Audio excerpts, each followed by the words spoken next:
കോളനിയിലെ ബാക്കി കിണറ്റിലും ഇതാണ് അവസ്ഥ. കണ്ണൂരിലെ ഏറ്റവും വലിയ പ്രശ്നമാണ് കിണറ്റിൽ മുടി കൊണ്ടേയിടുക. ഇനി കിണർ തേവാണ്ട് ആ വെള്ളമൊന്നും കൊള്ളൂല. പാവങ്ങൾ.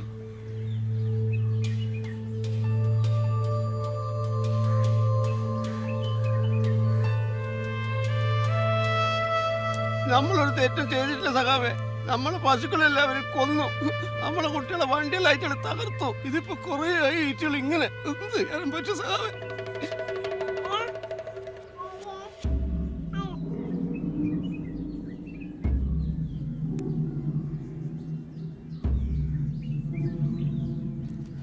ഇതെല്ലാം ഞങ്ങൾ ശരിയായിക്കോളാം, പ്രശ്നമില്ല. പക്ഷെ ഞങ്ങളെല്ലാരും ഇങ്ങനെ കരയിപ്പിച്ചിട്ട് തിരിച്ചടിക്കാണ്ട് നിൽക്കരുത് സഖാവേ.